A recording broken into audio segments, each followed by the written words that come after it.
سلام مدعني حبلنا كبرانن كم ياللهم الزرارة ميديا نملا تختلت هايمانوت كريستنا انكوا نبعالت امكات بسلامة بصحكم بصحنا نابلنا نلومي يبا كبابرا بحالت امكات السرعيو عبيتي اجنداتات أبقداي جنرال قعش قبرزلو معبالك اندسسينا بخالق دما قال جنرال الشريفو زغونت كم اقون غازيت انيام نايل والد جورجس اكال صمدو مخانا صعيبو نتصمدو كمرح زصنحم نطاف محبرو ميديا لفعتي تسفام اب اسرا بزركبلو ساعات سافني هقدف اول سعيدن نايل والد جورجس تراخيبوم بزعبا زغبرو حاطر علال كندسسينا جماري تصمدو نسخي خكبلون تسمعلو لفعتي قليلن تمزمرت امناوران هقدف أجندة إزعلتيو channelنا لايك شير سبسكرايب مقبار استدرار رايحونو نابتون لمعلس حزنا يوم حابريتاتات كنبل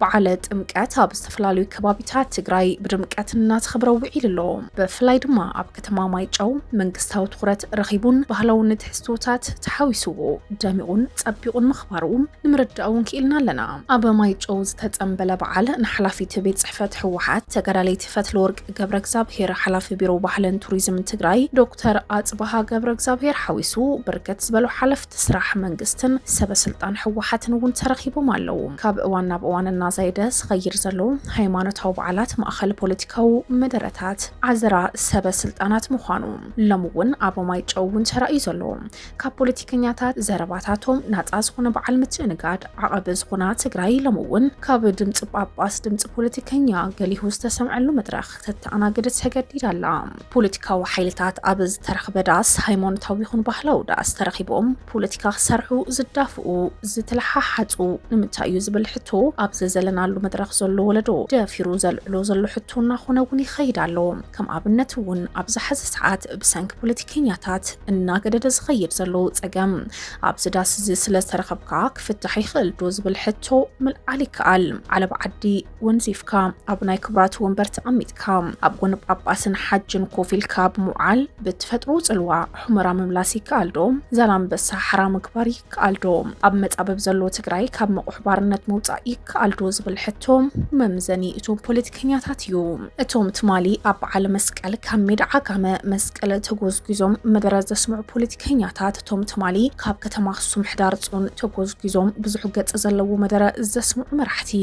እቶም ሎሚ ኣብ ማይጨው ኣብ ቅድምቲ ኣይተመርሑናን ዝበሎም ህዝቢ ተኣንቲቶም ዝወዓሉ መራሕቲ በዚን በዘን ጠንካራ ብሄራዊ ሕቶታት ተመዚኖም ያሕልፍዶ ይወድቁ ያታ መሰረታዊ ነጥቢ መራሕቲ መለኪዖም ሕቶ ህዝቢ ይምልሱ ዶ ይምልሱን ብዝብል እዩ ዝተኸበራ ወይዘሮ እከለት ትበሃል እትኽእል ክቡራይ ተእከለ ከተበሃል ትኽእል ማይክ ሒስካውነት ህዝቢ ጸገሙ ደጊምጋ ክትነግሮውን ትኽእል ኣብ መወዳእታ ግን ኣብ ልብ ህዝቢ ውዒሉ ዝሓድር ቁም ነገር እቲ መሪሕነት እንታይ ጸገም ፈትሑ ዝብል እዩ በዚ መሰረት ድማ ከምዛ ሚሊዮን ህዝቢ ዘይፈልጠካ ከምዛ ሚሊዮናት ዘይተመዛበሉልካ ከምዛ ዳርጋ ፍርቂ መሬት ዓደቦኻ ዘይተወሰደካ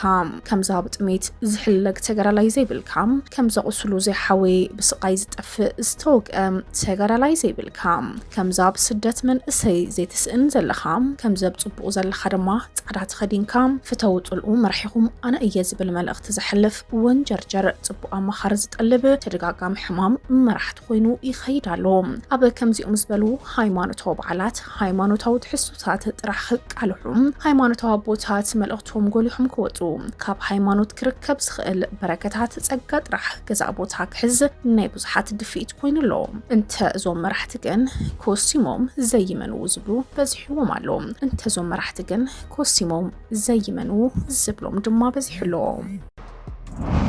ማእሰርቲ ጀነራል ጉዑሽ ገብረ ኣብ ትግራይ ዘሎ ፖለቲካውን ጸጥታውን ኩነታት ካብ ዝሓመቐን ኣብ ዝበኣሰ ይሰጋገር ምህላው መርኣያ እዩ ተባሂሉ ነበር ፕሬዝዳንት ግዚያዊ ምሕዳር ትግራይ ጌታቸው ረዳ ሓዊሱ ኣብ ዙርያ ማእሰርቲ ጀነራል ብዙሓት ኣካላትን ኮርላይ ናይ ሕጊ ምሁራት ርእይቶ ይህብለው ቴክኒካል ዝኾኑ ጉዳያት መሰረት ገይሮም ማእሰርቲ ጉዑሽ ልዕሊ ጉዑሽ እዩ ምዃኑ ካብ ዘብርሁ ኣካላት ገሊኦም እቲ ብቢሮ ሰላምን ጸጥታን ዝወፀ መግለጺ ባሕሉ ጸገም ኣለዎ እንትብሉ ዝኾነ ሰብ ነጻ እዩ ዝበሃል ዝበሃል ካብ ዝመሰል ተግባራት ብሕጊ ተጻሪ ንጹህ ምዃኑን ተረጋግጽ ጥራሕ እዩ ነዚ ስዒቡ ድማ ኣብ ዝወፀ ናይ ክስ ደብዳበ እቲ ናይ ክስ ወረቐት ብገዛ ባዕሉ ብብዙሕ ክፍተት ዝተመልአ ምዃኑ እንትጠቅስ ኣብነት ድማ እቲ ደብዳብ ክስ ዝተጻሕፈ 10 ጥሪ ዝብል እንትኸውን እዚ ዕለት እውን ሰንበት ምዃኑ ብትክክል ዕለት ሰንበት ክስ ምውፃእ ይከኣል ድዩ ዝብል ሕቶ የልዕል እንትወስኽ ድማ እዚ ካብ ኣሃድኡ ካብ ዝለዓለ ዓመት ዝቑፀሩ ኣዛዛ ኣድራሽኡ 45 ይብል እሞ እቲ ክሲ ደብዳበ ናይ ተብተብዩ ኢሎም ዝነቕፍዎ እውን ኣለዉ ካብዚ ብተወሳኺ ኣብ ዝተጻሕፉ ናይ ክስ ነጥብታት እውን ብርግጽ ዝበሉ ነቐፌታታት ብምልዓለ ማእሰርቲ ከምቲ እቲ ቢሮ ዝበሎ ገበን ንምስራሕ ዝተወሰነ ማእሰርቲ ዘይኮነስ ፖለቲካዊ እዩ ዝብል ነቐፍቲ እውን ይበራኸቱ ኣለዉ ነበረ ፕሬዚደንት ግዜያዊ ምምሕዳር ትግራይ ኣይተ ጌታቸው ረዳ ነዚ ኩነታት ዘመልኪቱ ብዝሃቦ ቃል ብዛዕባ ጭውያ ጉዕሽ ገብረ ብዙሕ ክብል ኣይደልን ኢሉ ይጅምር እሞ ብዛዕባ መንነት ጀግንነቱ እውን ኩሉ ዝፈልጦ ይዝመስለኒ ምስ በለ ድማ ጨወይቶ ኣብ ዕዳጋ ሰሉስን ዳሕሮ ሓፋሽን 30 ሓዳር ቃል ዝተሳዒሩ እዩ ገገዛኹም ኪድ ኢሎም ዑና እንዳቦኦም ኣብ እትሓብኡሉ ሰዓት ጉዕሽን ብፆቱን ሰራዊትና ኣተኣኻኺቦም መሪሕነት መሊኡ ከይጠፍእ ኩሉ ዝፈልጦ መስተንክር ሰሪሖም ድሕሪኡ ዝሰርሕዎ ዝገበርዎ ንግዚኡ ይጽንሐልና ክብል ብዛዕባ ተኣዛዚ ይፈልጦ እየ ዝበለ ቁሚጡ ኣተሓሒዙ ብዛዕባ ዝተፈጥረ ኩነታት ርእይቱን ተቐምጥ ታይዳ ተፈጢሩ ካብ መዝነት ቅድሚ ዓመት ብዚ ኣግባብ ዝተላሓለ ሰብ እንታይ ትእዛዝ ክትሕዝ ይኽእል ምስ ፀላእኻ ርክብ እንታይ ማለት እዩ እቲ ሓቂ ድማ ጉዕሽን ብፆቱን ኣብ ናይ ላዕለዎት ኣዘዝቲ ጨብረቕራቕ ክንኣቱ የብልናን ዝብል መትከል መሓዞም እዩ በዚ ጨብረቕራቕ እዚ ድማ ሓይል ከይብተን ዝተሟጎተ መትከላዊ ድሕሪ ሓደ ዓመት ባዕሎም ዝበተንዎ ሓይሊ ይብተን ኣሎ ኢልካ ናብ ካልእ ገበን ምእታዊ ባህሪኦም ካብ ምቅላዕ ወፃኢ ካልእ ትርጉም የብሉን ክብል ማእሰርቱ ምስ ዝኾነ ጥፍኣት ዝተኣሳሰር ነገር ከም ዘይብሉ የብርህ እቲ ጀነራል ኣብ መቐለ እዩ ነይሩ ዓመት ሙሉእ ተንሳፊፉ ካብ ኣዛዝነት ካልእ እንተሰጊጉ ከም ተራሰብ እዩ ዝነብር ነይሩ ነዚ ኣመልኪቱ ኣብ ዝህቡ ቃል ድማ ጌታቸው ረዳ ጉዕሽ ባዕሉ ዝሃነፃ ሰራዊት ይሕዲጎሞ ከይተረፈስ ምስ ክልተ ዓጀብቲ ኮይኑ የፍርሕዎ ኣብ ጨብረቕርቆም ኣብ ስርቆም ኣብ ለኽበጥበጦም ስለዘየለ ይብል ድማ ወሲኹ እውን ዝጠርጠርና ይኹሉ ገበነኛ እዩ መግለፂ ጉሓላሉ ናይ ጥንቲ እምነቶም ስለዝኾነ ብዙሕ ሃየገረመለይን ኢሉ ጌታቸው ኣብ ሓፂር ጽሑፍ ክእሰሩ ዝግብኦም ለያቡ ብሽም ሕጊ ጀጋኑ ዝጨውዩላ ትግራይ ኣንጻር ህልውና ትወፍር ጥራሕ እያ ኩሉ ብዛዕባ ህልውና ትግራይ ዝግደስ ኩሉ ኣንጻር ዞም ቀጠፍቲ ክወፍር ክኽእል ኣለዎ እዚ ጉዳይ እዚ ድማ ንኩሉ ትግራዋይ ኣሽቁሪርካ ናይ ምግዛእ መንገድ ድንበር ሓደ ጉዕሽ ብምጭዋይ ዝውዳእ ከም ዘይኮነ ክፍለጥ ይግባእ ምስ በለውን በይኖም ክሳብ ዝተርፉ ክጨዊና ላዕልን ታሕትን ምባሎም ኣይተርፍን እንትብል እውን ንኣሰርቲ ጉዕሽ ነቒፉሎም እቲ ጀነራል ሕዚ ቁፅሪ ተዋሂቡ ጉዳዩ ብሕጊ ይርአ ከም ዘሎ ድማ እቲ ቢሮ ኣብ ዝዘርግሖ ሓበሬታ እውን ጠቂሱ ዘለዎም ጀመርት ጽምዶ ምዃኖም ዝነገረሎም ኣፈኛ ህግደፍ ዝኾነ ኣወል ስዒድን ነጣፉ ማሕበራዊ ሚድያ ዝኾነ ልፍዓተይ ተስፋ ከም ቀደም የለውን ነጣፉ ማሕበራዊ ሚድያ ልፍዓተይ ተስፋ ምስ ኤርትራ ብዝግበረ ጽምዶ ዝብል ርክብ ልዑል ኣስተዋጽኦ ድሕሪ ምግባሩ ድሒሩ ድማ ናይ ሓሳብ ለውጢ ብምምጻእ ኣንጻር ሕወሓት ምንቅስቃስ ምጅማሩ በቶም ኣለኩልካ ዝነበሩ ኣካላት ቦታ ዝሰኣነ ይመስል ልፍዓተይ ተስፋ ኣብ ከተማ ሽረ ብዘይተፈልጠ ምክንያት ምእሳሩ ስዒቡ ክሳብ ሕዚ ድጋፍ ሆኖም ዝጸንሑ ኣካላት ትም ዝመረጹ እንትኾኑ ቅድመ ወርሒ ሓቢለን ብዛዕባ ነጣፍ ማሕበራዊ ሚድያ ክትንትናን ሓውና ኣለናልካ ክብላ ዝጸንሓ መናውራን ህግደፍ እውን ድምፅና ጥፍኢን ዘለዋ ጽምዶ ዝብል ርክብ ብምጅማር ምንቅስቃስ ክገብር ዝጸንሐ ኣወል ስዒድ ልፍዓተይ ኣብ ዝተኣሰረሎ ብዝሕዚ ሰዓት ጽምዶ ዝጀመርዎ ውልቀ ሰባት ዝበሃሉ የለው ክብል ተሰሚዑ ዘሎ ናይ ለሚድያ በዝበል ዩቲዩብ ቻናል ክልተ ኤርትራውያን ብምቕራብ ናብ ዓድና ክንመለስ እንደሊና ዝብሉ ኤርትራውያን ዝተገብረ ቃለ መሕተት ስዒቡ ናብ ኤርትራ ንምምላስ ኣብ ዝተገብረ ጻዕሪ ጋዜጠኛ ምስ ኣወል ስዒድ ተራኺባ ዘላ ኣብ ድንበር ዝተራኸቡ ዞም ኣካላት ሓጻር ናይ ዕላል ደቃይቕ ዝነበረቶም እንትኾኑ ጋዜጠኛ ክልተ ሕቶታት ይሓቲታቶ